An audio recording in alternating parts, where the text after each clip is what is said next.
Vandaag ga ik het hebben met jullie over een relatielegging. Het is natuurlijk wel zo dat er al verschillende relatieleggingen hierop staan. Alleen, ik heb daar nooit een playlist van gemaakt. Dus dat ga ik sowieso van de week even doen. Dan ga ik even kijken, stuk voor stuk loop ik de filmpjes even na. Of even, het zijn er wel een stuk of 100. Maar goed, ik ga ze nakijken en ik ga kijken welke allemaal filmpjes ook slaan, zeg maar, op relatie. En dan ga ik daar apart een playlist van maken. Dit filmpje is voor Karin. Karin vroeg mij naar een relatielegging. En ik weet dat, ik ken haar, dus ik heb wel eens zeg maar een soort mini-workshop gedaan. Dat ik haar uitleg gaf en zo. En dat was echt heel erg fijn. Zij vroeg mij nu naar een relatielegging of ik die wilde leggen.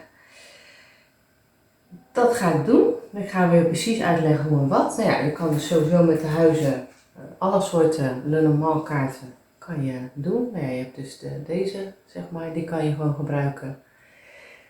De mail Lenormand is dat, die kan je er gewoon voor gebruiken. Of ja, de gewone 36 leggings, zeg maar, van Giro Dravery. Er zijn nog vele andere soorten Lenormand kaarten. Mochten die jou aanspreken, kan je die ook gebruiken. Maar Karin, dat weet ik, en ik sowieso, hebben ook de Expanded Lenormand. Dus daar wil ik deze graag mee doen. Dus eigenlijk een beetje een verlengde van de werklegging, de vorige vraag van Jacqueline. Is nu de vraag om een relatielegging. Nou, ik ga dus, het is een voorbeeldlegging. Dat wil ik ook wel even erbij zeggen. Het is een voorbeeldlegging. En dus het gaat als voorbeeld en niet als een echte reading, maar meer van dat jullie er ook wat hebben als je de huizen gebruikt, het kleed en zeg maar een legging doet met de 36 kaarten, dus de grote legging in dit geval. Goed, ik weet, dat weet ik nu, dat ben ik eigenlijk altijd, vergeet ik het, maar nu weet ik het, dat als ik zeg maar een legging doe met de grote kleed, dat mensen gaan vragen van, kan je dat kleed zelf, verkoop je dat zelf of waar kan ik dat kleed kopen? Nou, dat kleed kan je kopen bij de website giromarchetti.com en daar kan je het kopen. Ze hebben het zeg maar in 4x9. Of het is de dochter van Giro zelf of een zus van Giro, dat weet ik niet. Ze maakt het zelf, of ze ontwerpt het zelf, ze stikt het zelf, dat weet ik wel. En het komt dus uit Amerika, het kleed. En duurde bij mij, ja, het zou nu misschien anders zijn vanwege de corona, maar het duurde bij mij ongeveer iets van 3 weken. Maar het kan nu allicht wel meer zijn, omdat het natuurlijk anders is. Maar in ieder geval heb ik het daar vandaan.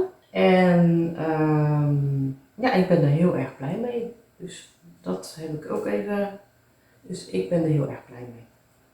We gaan beginnen. Nou, een relatielegging. Ik doe er zelf even een vraag bij. Dus het thema is een relatie. En de vraag is in dit geval, zal ik maar zeggen, je hebt net iemand ontmoet. En je denkt, is dat iets? Kan zijn dat je misschien al een paar maanden, laten we zeggen dat je hem een maand kent of dat je hem echt net hebt ontmoet. Maar ja, net hebt ontmoet is een beetje moeilijk, want dan kan er nog zoveel veranderen in de energie. Maar oké, je kent hem een paar weken, laat het uitkomen. Het is een voorbeeld leggen, hè, normaal. Dus de relatie is het thema en we willen graag weten kan het iets worden tussen ons? Dus altijd een leuke vraag, weet je wel, zeker als je net iemand hebt ontmoet en het klikt en je denkt van ik ben even benieuwd of het iets kan worden. Je gaat dus de kaarten beschudden, je gaat de kaarten wassen, zoals alvast de energie erin komt. Nou, dan heb je natuurlijk, je hebt 47 kaarten. Kijk, als je deze gebruikt, heb je gewoon 36 kaarten. Of de mail Lenormand. Dan kan je gewoon gaan uitleggen op een gegeven moment. Maar bij de Expanded Lenormand is het de bedoeling dat je er 11 kaarten uithaalt. Nou, dat ga je natuurlijk eerst doen. Op gevoel. Net zoals met die werklegging van de vorige keer. Je gaat dus op je gevoel, ga je dus de kaarten. Ik doe het natuurlijk ook andersom. Misschien doe jij dat niet. Dan moet je gewoon allemaal even recht trekken, zeg maar. Ik doe ze allemaal ook andersom, maar ook recht. Dus.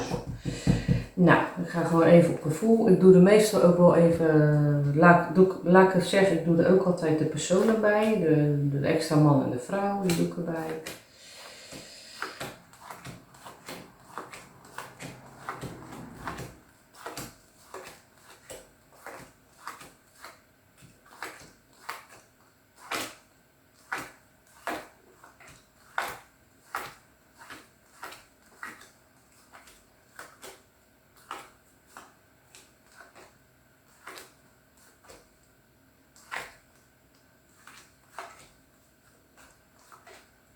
Even op gevoel, doe ik even 11 kaarten uit.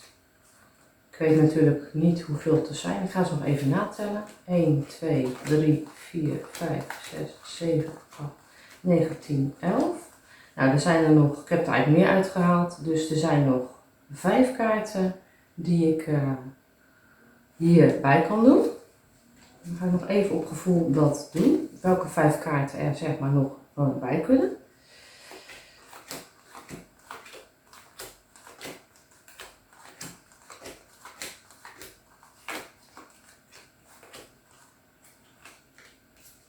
Ik ga toch voor de zekerheid even tellen of het er 11 zijn.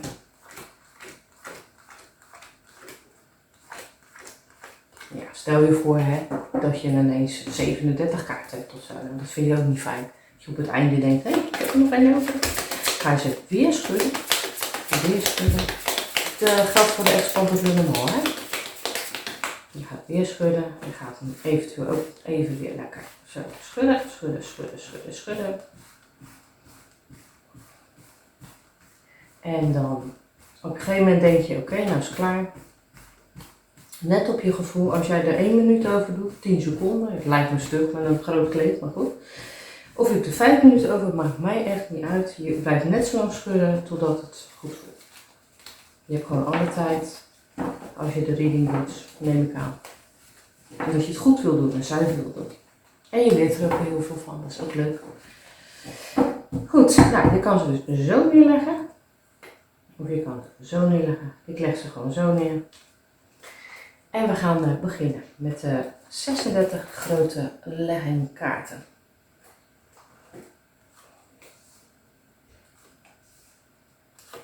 Nou, dat is gewoon lekker uitleggen. En ik ben wel heel benieuwd waar. Nou ja, ik doe nog even dat er een vraaglegster is. De kaart ligt dus hier. Dus eigenlijk ligt het verleden achter je. Dat is niet zo mooi. Het kan natuurlijk altijd. Maar het is voor mij eigenlijk al een teken van, ja, het is eigenlijk wel zo dat er nu, zeg maar, in die zin natuurlijk wel het verleden helemaal achter je ligt. Want dit is het verleden, ligt het achter je en dit is natuurlijk het heden waar je in zit, dat is het heden. En dit is, ja goed, net geweest, laten we zo zeggen.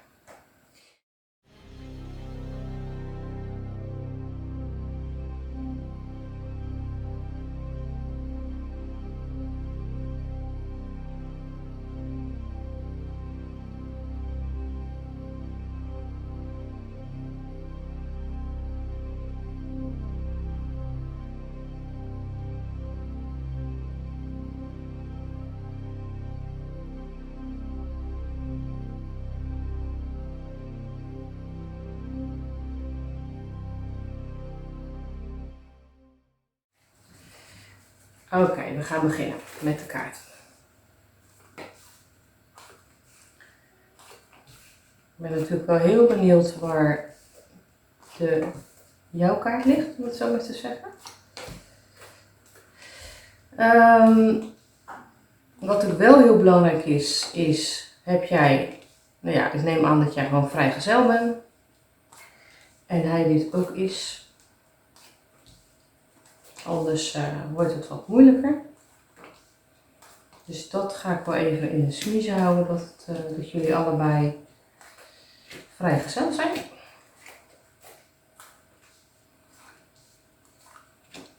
Want als jullie allebei een relatie hebben, ja, dan wordt het wat moeilijker. Zeg maar, bij het vorige filmpje heb ik dat natuurlijk wel uitgebreid zeg maar, gedaan met een relatie erbij. Maar dit is gewoon, jij bent vrijgezel. hij is vrijgezel en jullie hebben elkaar net ontmoet. En er is een beetje een soort, ja, jullie zijn elkaar aan het ontdekken, laat ik het zo zeggen. Nou, ik doe even dat degene die dus, en, ja, de vrouw is, zeg maar, die de persoonlijkheid heeft in dit geval. Dus dat ga ik even vanuit, omdat er meer zeg maar, vrouwen heb op mijn Lenormand-site dan mannen, volgens mij. Dus ik ga er even vanuit. Maar als jij een man bent, dan kan je natuurlijk altijd kijken waar jij als man als persoonlijkheid ligt. Goed, nou, jij ligt helemaal hier. Dus aan het begin van de reeks. En de partner waar het over gaat, die ligt een beetje in het midden. Goed, nou, wat ik bij jou zie, is dat je denkt van, oké, je bent een beetje onzeker. Laten we daarvan uitgaan. Je bent een beetje onzeker van, zou het iets kunnen gaan worden tussen ons, want ik durf het niet te zeggen. Nou, dit is dus een voorbeeldlegging, hè, nogmaals. Je kijkt waar degene ligt, waar het om wie het gaat, en die ligt hier. Hij ligt niet direct in jouw lijn, hè, want dan zou die daar liggen. En hij ligt, ja goed, hij ligt hier. Hij ligt ook niet schuin. En hij ligt ook niet, ja even kijken, dus hij ligt niet schuin. Ja, jij ligt zo, dus je kan hem niet, dus je moet echt alleen maar naar deze lijn kijken van hoe die schuin ligt. En jij ligt hier. Dus je kan natuurlijk wel kijken, hè, wat ligt er eigenlijk tussen jullie? Nou, het zou kunnen, nou er ligt dus een dame tussen jullie. Het kan zijn dat hij nog meer aan het kijken is naar andere dames. Of het kan zijn dat hij nog aan zijn ex denkt, dat kan ook. Of dat er in ieder geval een dame tussen staat, hoe dan ook. Jij weet waarschijnlijk zelf al hoe en wat, het is een voorbeeldlegging natuurlijk. Maar het is even van, wat voor blokkades kunnen er zijn, zodat het niet meteen goed kan resoneren. Nou, dan ga je dus even verder kijken, wat speelt er op het moment. Ja, jullie hebben contact met elkaar, maar eigenlijk, als je dit andersom ligt, dan is het wel een beetje van, contact gaat niet helemaal goed, laat ik het zo zeggen. Er is wel contact, maar het is niet heel erg frequent. Niet elke dag of zo. Hij ligt hier, nou als hij hier ligt, is het altijd voor mij het idee van, oké, het contact is niet helemaal, we kijken hier even, nou ja, dat is een 10. Dus het is een beetje al, het gaat nu al wat moeizaam. Dus je kent hem eigenlijk nog maar net, maar het gaat nu al wat moeizaam. Dan ga je kijken zeg maar in de toekomst. Nou ja goed, die oplossing die kan er wel liggen. Hij ligt ook bij de klaver, dus er kan wel een oplossing liggen. Maar eigenlijk is het nog wel, er is iets wat wringt, wat eigenlijk niet fijn is, laat ik het zo zeggen. Er wringt iets. Ja, dat kan dus met die dame te maken hebben, met een ex, of met iemand die met heel veel invloed op hem heeft. Weet je wel, het gaat ook om een zus gaan, of wat dan ook. In ieder geval, het is wel iemand die aanwezig is, laat ik het zo zeggen. Nou, dan heb je dus hier lig jij, en dan heeft het eigenlijk, als ik het zo al krijg, zo van, ja, dat je misschien ook wel een beetje bang bent, dat je dat vertrouwen niet hebt. Laat ik het zo zeggen, maar ook eigenlijk dat je bang bent om niet in een soort gezin te horen of niet een soort dat je samen bent, laat ik het zo zeggen. Daar staat die kaart voor als je andersom trekt. Ik zie hem hier ook staan, dat je toch eigenlijk in de toekomst ook wel bang bent van, gaat het uit? Dus dat kan al meteen dat kan eigenlijk al op angst gebaseerd zijn van de relatie, van dat het uitgaat of dat je daar bang voor bent. Goed, als ik het dan zo bekijk, is het best wel, die staat de kaart best wel bovenaan, dus het is best wel belangrijk dat je denkt van, zal het wel of zal het niet lukken? Dus het beïnvloedt heel veel, laat ik het zo zeggen. Nou, je kijkt ook even naar de partnerkaart, er zijn wat muizenissen, liggen andersom. Dat is, deze ligt er als liefde, dat ligt er dan weer wel. Ja, weer op gevoelens. Dus het is wel zo dat er zijn wel gevoelens, maar er zijn gevoelens niet zo goed uitgesproken. Dus eigenlijk is het zo dat als je dus die communicatie hebt, en hier heb je hem liggen. Over de communicatie, over sowieso van, is dit een relatie, kan ik dit vertrouwen? Of is het gebaseerd echt op dat het iets kan worden, op goede fundering? En dat heb je hier dus ook, zeg maar zo van, zijn het geen twee gezichten die hij heeft? Kan het daar nog wel groeien? Dat is dus eigenlijk elke keer weer de vraag van, kan het iets worden? Kan het iets worden? En dat zie je dus elke keer weer liggen van, kan het iets worden? De meeste kaarten liggen andersom, dus dat is ook wel een ding wat heel belangrijk is van, ja. Nou, dan kijk je dus eigenlijk van zijn kant is het ook dat hij het niet echt meteen denkt van, joepie, dit kan in de toekomst. Dit kan iets gaan worden. Dat is op zich wel jammer natuurlijk. Nou, heb je dus hier ook eigenlijk zo van, wikken en wegen. En ook bedenken van, wat kan ik doen? Maar misschien ook wel eigenlijk van, ik ben er onderhand wel uit dat het toch niet echt iets is, om het zo maar eens te zeggen. Het is een voorbeeldlegging hoor, dus laat je niet afschrikken. Nou, hier ook weer, zo van, ook weer met vertrouwen te maken. Zo van, kijk, en dat is natuurlijk zo, als jij natuurlijk issues meeneemt, het kan ook issues zijn van de ex, Issues zijn van de ex in zijn legging, dat hij gewoon nog heel veel problemen heeft rondom zijn ex, of dat hij heel veel beïnvloedbaar is geweest, dat hij denkt, ik wil niet meer zo'gene hebben als mijn ex, dat kan heel goed, dat het daardoor, als hij de issues opruimt, jij ruimt de issues op, dat je daaraan gaat werken. En als je dat gaat doen, en dan je gaat aan de issues werken allebei, dan is de kans heel groot als je daarna weer een grote legging gaat doen. En dan zou ik zou dan wel even de problemen aanpakken, allebei om het zo maar te zeggen.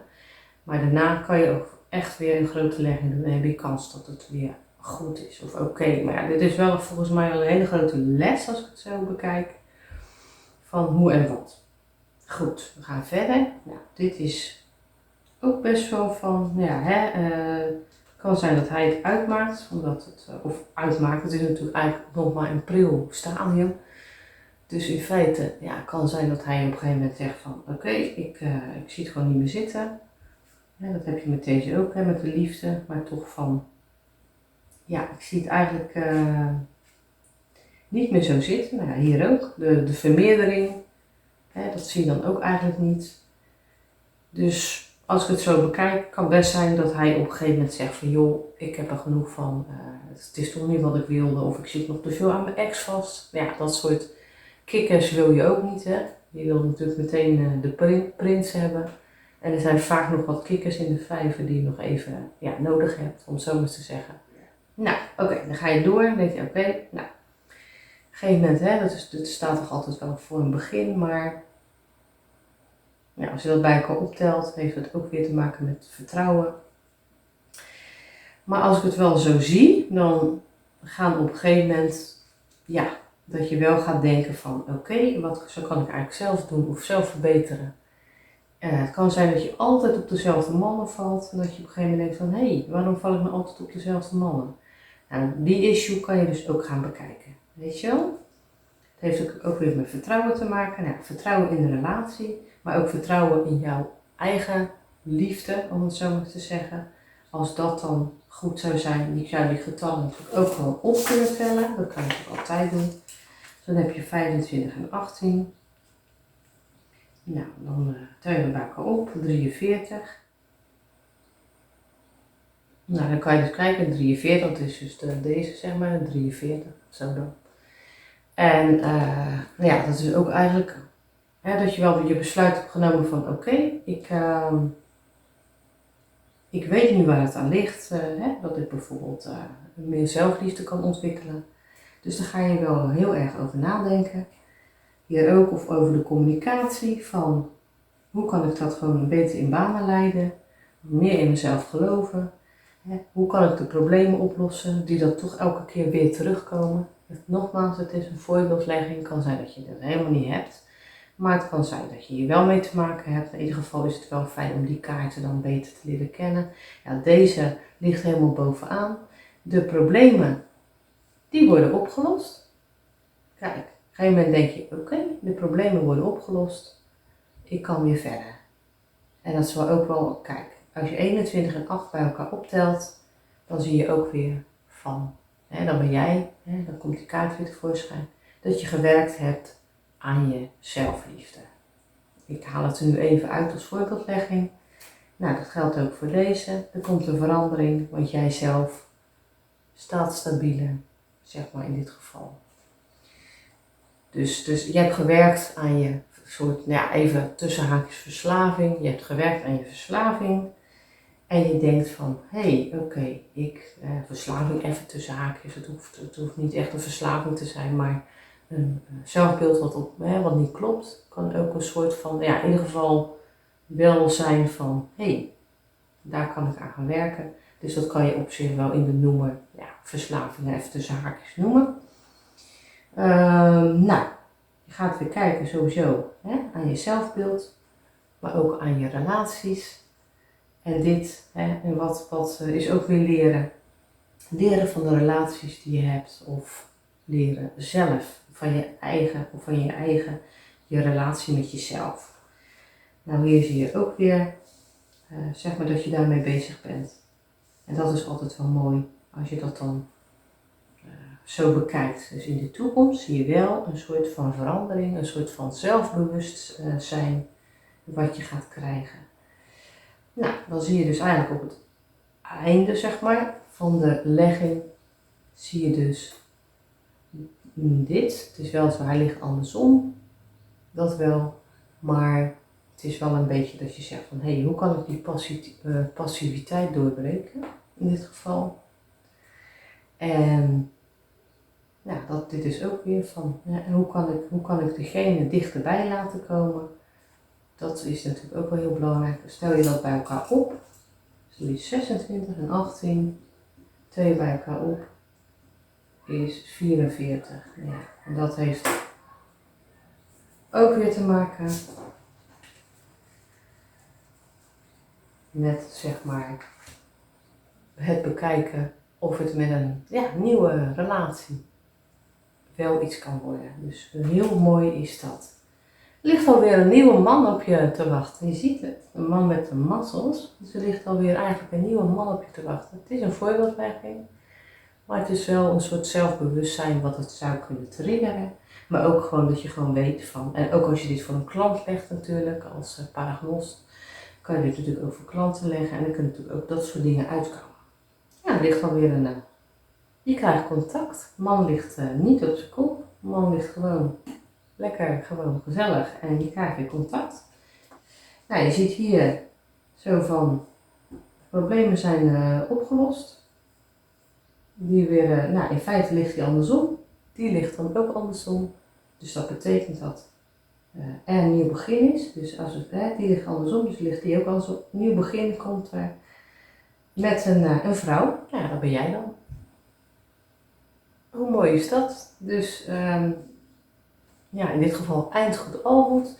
Het heeft helemaal, nogmaals natuurlijk een voorbeeldlegging. Het kan natuurlijk ook heel goed zijn dat natuurlijk hier, dat er stel hier ook geen kaarten liggen die je leuk vindt. Maar dan kan je ook net zo goed denken van joh, ik ga gewoon werken aan de issues die ik heb. Of misschien heeft zij wel heel veel issues, maar ja, vaak trek je dezelfde personen aan, of dezelfde mannen. En dan denk je, hoe kan ik dat dan doorbreken? Dus die kaarten vallen er nooit voor niets. Het zijn altijd leerdoelen. En in dit geval is het gewoon heel veel leerdoelen. En komt er op een gegeven moment, in plaats van een kikker, zeg maar, komt er een man, een prins. Dus hoe mooi is dat? Dus het kan heel goed, goed wat ik al zeg, dat je gewoon aan je issues van jezelf werkt. Dat je daardoor ook andere mannen gaat aantrekken. En dat heb ik zelf, merk ik ook zelf heel veel aan mijn klanten. Mochten ze voor, zeg maar, dingen openstaan, voor raad, dat ze, en zeker aan klanten, die vaste klanten zeg maar, die dan, dat je in een soort proces komt en dat je merkt dat diegene, de klant, een steeds leukere man aantrekt. Dat je nog wel denkt in het begin, het kan nog wel beter, maar goed, het is niet mijn issue, het is niet mijn ding. Ik bedoel, Het is het ding van de klant waar zij doorheen gaat of moet of wat dan ook. En ik merkte dat zij elke keer een leukere man aantrok. En ze liet elke keer andere foto's zien van andere mannen natuurlijk. En elke keer was het een leukere vibe, een leukere man gewoon. Tot op een gegeven moment, bingo. En toen zei ik, nou zie je wel, je hebt nou de goede man aangetrokken. Tenminste, nou heb je de vibe van dat je zelf aan je issues hebt gewerkt. Nu trek je ook andere mannen aan, zonder die issues waar jij aan moet werken, want zo kan je het zien. En toen zei ze, ja, maar hij heeft mij gevonden. Ik zei, nee, jij hebt hem gevonden. En toen dacht ze, oh ja. Ja, daar was ze wel even stil van. Maar je ziet maar dat het nooit voor niks is. En nogmaals, het is een voorbeeld leggen. Jij kan ook heel veel hebben aan je klanten. En in dit geval zijn aan de issues gewerkt of de klant heeft aan de issues gewerkt. En hoe mooi is dat? Dus dit is even een uitgebreide relatieleggen. Je kan natuurlijk kijken naar, je kan dit optellen, wat op het moment speelt. Je kan deze natuurlijk optellen, dan begin je bovenaan en dan tel je op en dan ga je weer naar beneden. Dat heb ik in het vorige filmpje laten zien.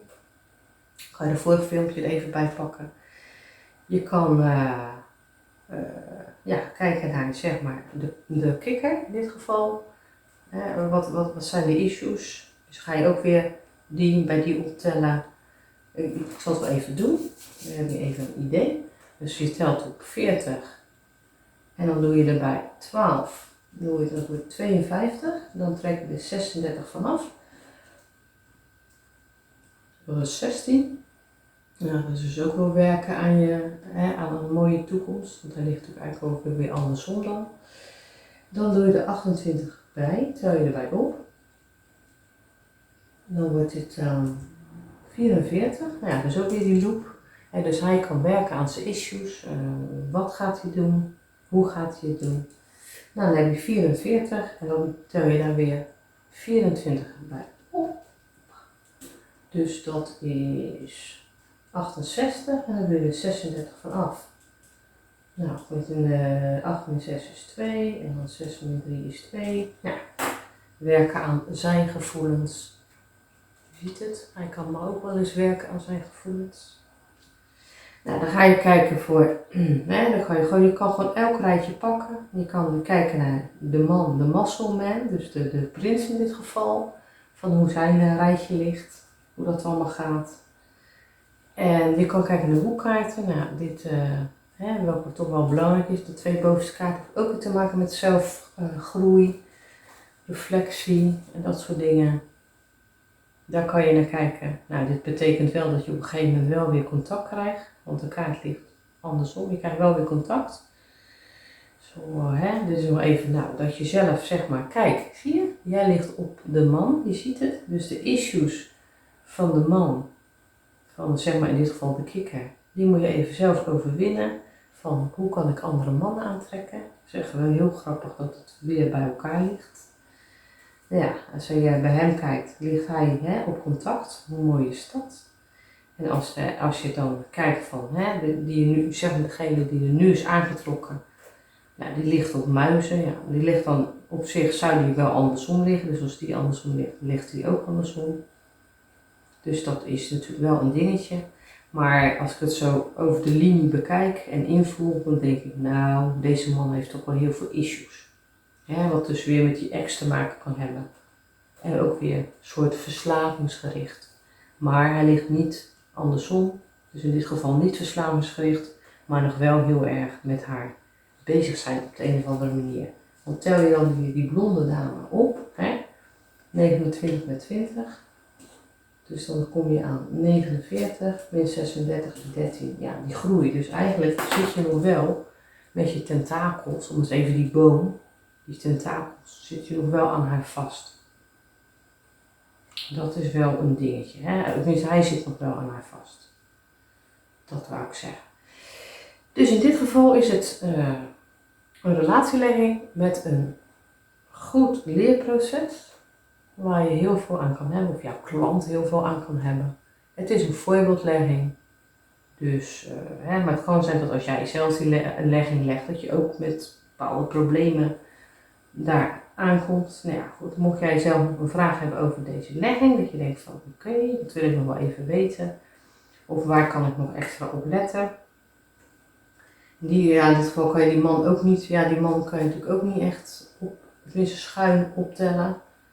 In feite zou je deze kaart leggen als je echt schuin wil beginnen. Zie je? Dan zie je ook alweer dat jij in zijn lijn ligt in feite, snap je? Dus dat is op zich wel leuk om dat even te doen. Dat je deze rij, hou je even daar naartoe. Ik zal het even doen, nog even doen, dan snap je het. Je mag, als je zeg maar de schuine lijn van de prins zeg maar wil optellen, dan mag je zeg maar dit hierheen brengen.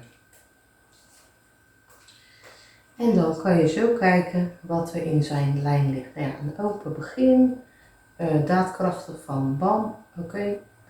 Nou, hij ligt er en jij ligt er. Jij ligt natuurlijk nu wel op zijn kop, omdat dat natuurlijk hier zo was. Dus dat kan je natuurlijk ook, daar kan je wel rekening mee houden. Dat hier natuurlijk niet zo hoeft te zijn. Maar in ieder geval, jij ligt wel in zijn lijn. Dus hoe mooi is dat? Nou goed, ik hoor het wel van jullie. Ik ga natuurlijk ook even kijken naar het filmpje met de werklegging die ik heb. Of het vorige filmpje is natuurlijk een heel ander verhaal weer. En dit is eigenlijk wel heel mooi om het nu dus niet meteen over roze geur en maneschijn. Maar dat er eerst gewoon een leerproces aan de gang is. Nou, nogmaals, het is een voorbeeldlegging. Maar het is wel mooi om het bewust te maken hoe de kaarten als leerdoel kunnen gelden.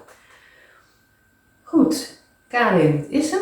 Dus het is gewoon een voorbeeldlegging, Karin. Maar allicht helpt het je natuurlijk. En ook om bepaalde, goed hè, voor je klanten. Dat je denkt, oh daar heb ik heel veel aan. Mocht je nog een vraag hebben, Karin, stel hem hieronder. Dan hoor ik het graag. Stel hem dus hieronder, zeg maar. En dan zal ik hem beantwoorden en de anderen ook. Mochten jullie vragen hebben, dan hoor ik dat graag van je.